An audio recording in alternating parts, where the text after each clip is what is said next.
So hello and welcome to the video. I've made a number of videos now about airline status and how to get it at the lowest possible cost. And every time I make a video like that, I get comments asking me whether the effort and the cost involved is actually worth it. Which is an entirely reasonable question. I obviously think that it is, and there are plenty of people who agree with me.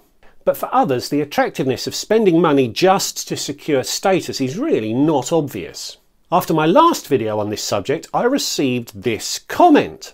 First of all, calling me a spreadsheet hero is a very good way of getting my attention. But secondly, it is possible to calculate the break-even level of travel that makes achieving status worthwhile. And I feel quite well equipped to undertake that challenge. So in this video, I'll try and quantify what level of travel makes achieving status worthwhile. I'll focus on status within the British Airways Executive Club, but as is always the case, hopefully the thought process that I'll take you through will make this exercise applicable to whichever airline scheme you're a member of. So if that sounds good, stick around. Hi, I'm Matt. I've lived in 5 countries on 4 continents. I've flown over 1.4 million miles. I've visited over 100 countries, every American state, but I'm nowhere near done. So subscribe and you might pick up some hacks, hints and tips to make your next trip better. So there's a few things to clarify up front, assumptions to establish, if you will. Every analysis needs assumptions. Airline status is a complicated topic, but in essence you are getting the benefits of travelling in a premium cabin even though you're travelling up the back of the plane. If you routinely fly in business class or in first class, then doing so with status is going to add relatively little to the experience. You'll be getting the benefits and privileges through the ticket that you've bought rather than from the status that you hold. And if you regularly fly in premium cabins, you'll probably achieve status quite quickly anyway. So the scenario that I have in mind when I'm making these videos is of a traveller who makes relatively frequent trips but in an economy cabin and wants to boost that experience with the benefits of status. Perhaps they have to travel somewhere once a month for work, perhaps they like to travel to see family, or perhaps they like to take a lot of weekend breaks. And the experience in economy is often not brilliant, and it can take an awful lot of economy journeys to achieve status if you don't accelerate that process by taking the sorts of trips that I talk about in my videos. Status within the BA scheme is controlled by tier points, and you will need this number of tier points to achieve these levels of status. Plus, crucially, a certain number of BA operated or marketed segments. I'll talk about the benefits that each of these levels give you in a moment, and I will mention that there is one above gold called Gold Guest List, but you need 5,000 tier points to get there, which is hideously expensive, so I'm not even going to talk about it. Now before the you-know-what, the rule of thumb was that you'd want to pay £1.50 or less per tier point on average, and occasionally you'd be able to snag a trip which delivered tier points at less than £1 each. But prices have inflated by about 30% over the last 4 years, and airfares are no exception, so these days you're probably looking at £2 per tier point as being a realistic target. My recent trip on Sri Lankan Airways, check out these videos for that exciting experience, is about the best tier point run available anywhere in the world at the moment, and the 560 tier points that I gathered cost me about £1.45 each. Of course, with this trip you need to get to Abu Dhabi to take it, which increases the total cost of the trip, which increases the average cost per tier point. So at £2 per tier point, silver status is going to cost you £1,200 and gold status is going to cost you £3,000. Right. I've explained this next bit 4 or 5 times in videos, but people still struggle, so I've probably not yet done a good enough job. So I'm going to explain it again, and I'm going to try and explain it slightly differently. BA controls its executive club via membership years, and everybody's year ends on the 8th of a month. Which month is determined by the date of the first flight you took after joining the club. Not the date of joining the club, but the date of the first flight you took as a member. My first flight was London to Rome, which I took on the 9th of July, which falls into the membership month ending on August the 8th, so that is my membership year end. I'll note that there is nothing you can do to change the date of your year end, and it can be a right pain. Imagine, for example, you marry someone who's got a different year end. It makes it really, really difficult to synchronise status. If you hate your year end and you're very early in your relationship with BA, you can of course open a new account, reset your membership year by posting the first flight to that new account in a month that works better for you, and take that new account forwards. But that's a bit of a faff. BA has a concept of lifetime tier points, and by opening a new account you'll reset that back to 0, so that's not going to work for most people. But if you are very early in your BA journey or haven't even joined BA at all yet, bear that in mind.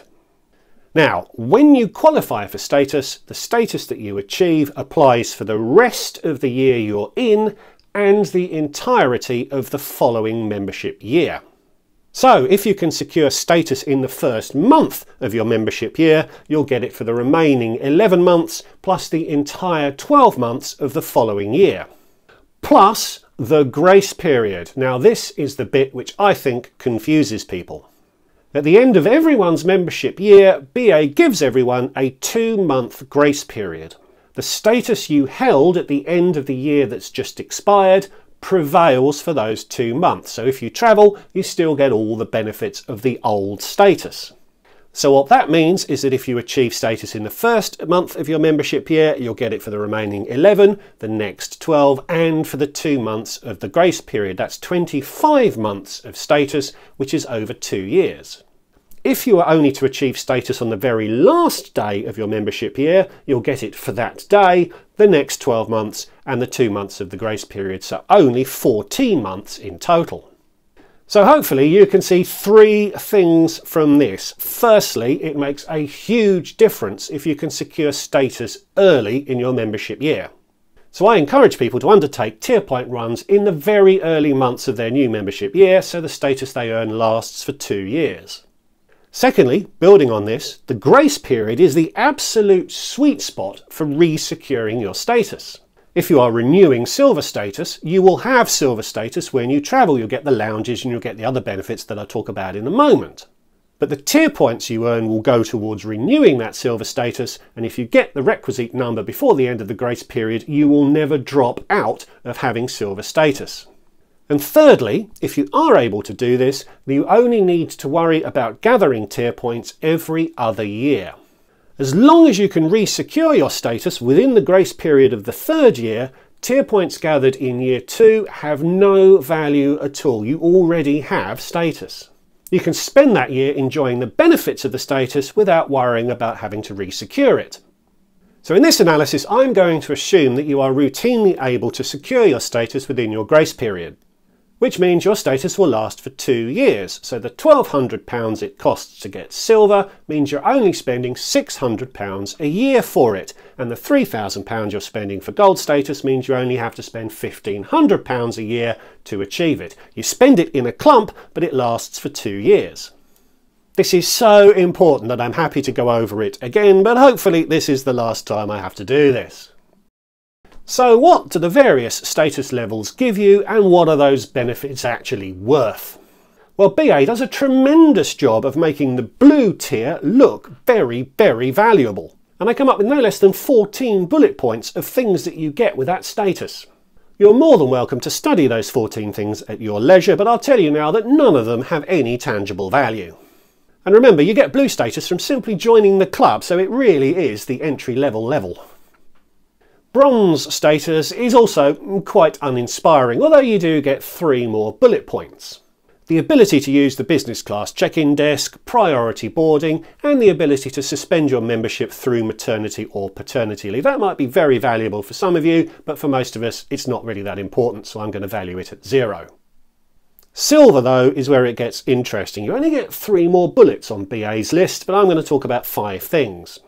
You do get priority boarding as a bronze member, but as a silver member you get a lower group number, which means you get to go on a bit quicker. But it's very difficult to put any tangible value against that, as it is to put value against fast track security access, which becomes available at the silver level. Now, this might allow you to get to the airport a little bit later if you have status, which may allow you to work for a little bit longer before you have to head to the airport, which might be a slight monetary benefit to you, but it's not really going to apply to anyone who's salaried, and it's going to be marginal at best. But most people actually want to get to the airport earlier when they have silver status because it gives access to lounges. Finally, something with some real tangible value. Silver status with a one world airline gives you access to the lounges, and I will note that that's not the case with Star Alliance or with SkyTeam. You need gold status for widespread lounge access under those schemes. So this is a real differentiator of the One World programme. So there is value, and it's quite easy to quantify. Access to the Plaza Premium Lounge at Heathrow's Terminal 5 costs £45 and access to the Club Aspire Lounge costs £40. I also found the Wetherspoons menu, and a plate of fish and chips and a couple of beers is going to cost you about 25 quid there. So the value of lounge access is going to be somewhere in that range, and I'm going to plump for 40 quid because that's the actual cost of getting a comparable experience. And status gives lounge access for the person with status plus one guest. So that £40 doubles to £80. And we're going to be talking about return trips here, so it doubles again to £160.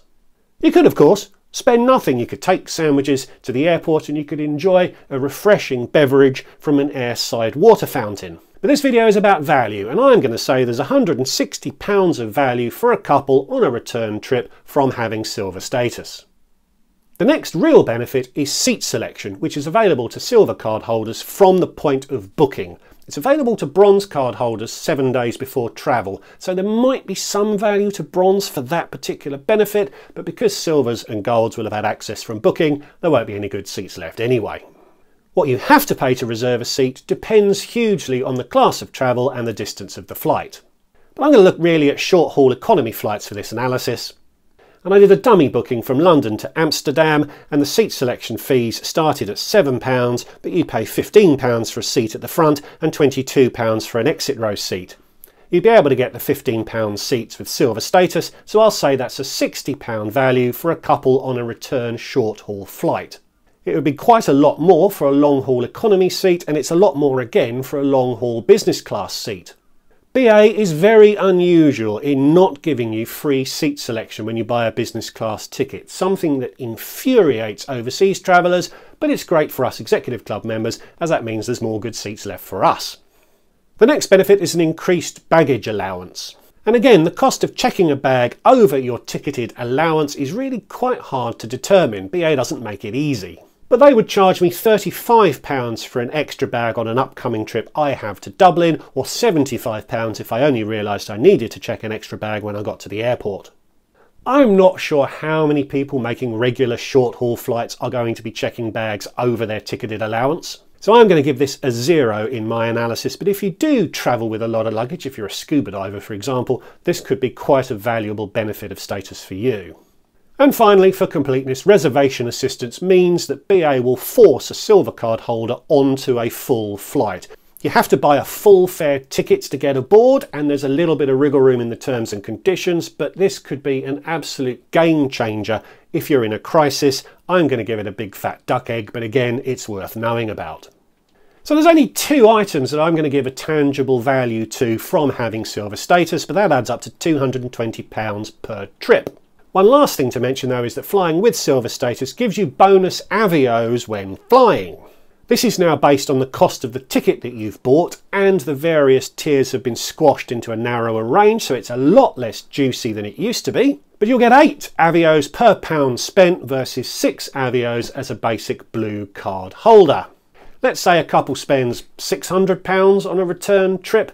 This Avio's amount applies to the fare and the carrier surcharges, not the taxes. But that will give you an extra 1,200 Avios versus flying as a basic blue card holder, which if you value an Avio at 1p each is £12. Oh, woohoo!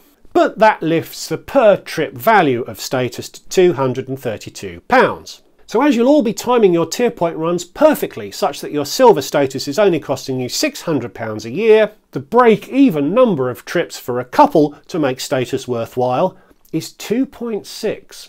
I bet that is a lot lower than you all thought when we started this. And that's for a couple, but if you're travelling alone, it's going to double to 5.2 trips, which I still think isn't a bad deal. Right. Gold status costs 2.5 times as much as silver status, so the benefits are going to need to be substantially better to make this worthwhile, surely. So revisiting what we've already seen, I'm going to up the value of the lounge. Gold status gives you access to first-class lounges. There aren't first-class lounges everywhere, but where they are, they can be quite nice. You'll get elevated food, probably. BA's food is very similar between its club and its first-class lounges at the moment, as I discovered when I made this video, but you should get elevated food. And you'll get elevated drinks and almost certainly free pour champagne. I valued the silver card as a visit to the Aspire Lounge, but I'm going to up the value for gold card members to a visit to the Plaza Premium, plus I'm going to throw in a bottle of champagne, which the Turning Left for Less website helpfully tells me costs £40. So that's £130 in total for a couple, but as it's a return trip we're talking about, that's going to double to £260. A quick shout out to the first ring at T5 here too, accessible as a gold card holder. You can't put a monetary value on being able to use it, but boy, does it make the airport experience so much nicer when you do. When reserving seats, Goldies can snag those emergency exit rows, which cost £22 each, so I'm going to increase this value to £88 for a couple travelling on a return flight. And you earn 9 avios per pound spent rather than 8 as a silver card holder and 6 as a blue card holder, which adds £18 to the value. Woohoo again! Now BA adds 3 more bullets to its list of benefits for gold card holders, and I'm going to add 1 more on top of that. Gold priority rewards used to be extremely valuable. That's the ability to unlock a revenue seat by paying double the avios.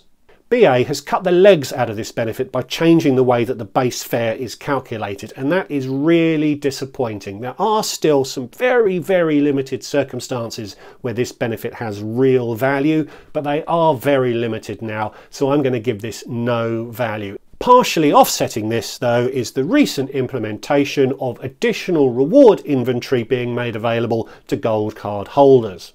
This is actually really significant. It only applies to economy cabins, but there have been a couple of occasions over the last couple of years when I've been able to use this benefit to snag a redemption seat when otherwise I would have had to have bought it. Again, it's really hard to value, and it's impossible to value in this sort of per trip analysis, but there is value to it, and I'm going to give it an annual value of £200. It'll show up in the graphic in a moment. And the one benefit I'm going to add is theoretical seating. This is an unpublished benefit whereby BA and its One World partners will block a seat next to a gold card holder and leave that seat vacant for as long as possible. And if there are spare seats on a plane, they're most likely to be next to a gold card holder. A few years ago, I flew on Qatar Airways from Doha to Melbourne in economy class, and there were 2 empty economy seats in the entire cabin, and one of them was next to me, and it made the experience radically better than it would have been had that seat been occupied. And I am sure I have benefited from theoretical seating on a number of other flights as a gold card holder. Again, it's really hard to value this, but you can almost look upon it that BA is buying the seat next to you and holding it open. So again, I'm going to arbitrarily give it a £200 annual value. If luck is on your side, it could actually be even more valuable than that. So the £1,500 a year you need to spend on gold status reduces to £1,100 if you take into account those 2 benefits. Arbitrary values, but you've got to put a number on them. So with £366 of value being delivered on each return trip for a couple, and remember only one of them needs to hold status because they can take a guest with them, that is a break even of only 3 trips a year. And again, I bet that is a lot less than you guessed at the start of this video. And that's for a couple, so again, if you're travelling alone, that's a break even of 6 trips. Now this analysis contains assumptions and a lot of arbitrary values, and it's all about value rather than opportunity cost. Sorry to be an accountant for a moment. You'll no doubt value some things higher than I have, and you might value other things lower. And these break-even numbers depend on getting your status early in your membership year so the benefits last for the full 2 years. But all of this ignores the intangible side of status. And even though I'm happy to be a spreadsheet hero, I can't illustrate this next bit with a spreadsheet. For me, getting status is 100% worth it, even if I got no subsequent value out of holding that status. I'll spend a little bit over £3,000 this year to re-secure my gold status, but I don't look upon that as dead money at all. I'll have had 2 fascinating, stimulating, thrilling trips in return for that investment. So in many ways, for me, securing status is a bonus on top of having had those experiences. And I'm sure many of you would be able to plan trips which deliver the tier points you need and at the same time have some real adventures. Flying on Sri Lankan from Abu Dhabi to Jakarta, that's great fun. But I also love travelling, and throughout my life I have chosen to spend my money on travel rather than on other stuff. Others choose to spend their money on other experiences. The £1,500 a year I spend on achieving status is less than you'd pay for a decent season ticket at Arsenal. You could pay more than I do for status to take 4 people to one Taylor Swift concert. The average cost of a restyle cut and blow dry is apparently £54. So if you have one of those every fortnight, that's £1,500 in a year. I'm not interested in any of those things, particularly the haircuts, and I do find it a bit odd that people like me are criticised for spending my hard-earned money on this sort of travel experience, whereas people who choose to spend their money on those sorts of things are considered completely normal. And I spend my money on exciting experiences and get a bonus of having status for 2 years. And you can't say that about going to a Taylor Swift concert. So thanks for watching. I've really enjoyed making this video and I hope you've enjoyed watching it too. Give me a like if you did and leave me a comment. Has this changed your perception on status? Did you anticipate my break-evens to be quite so low? And if you like this sort of thing, I have created a community of like-minded individuals on WhatsApp who chat about all things status and travel all day, every day. Check out the link in the description below for how to join that wonderful group through Patreon. So thanks again for watching, I hope you enjoyed it, and I'll see you all in the next one. Goodbye.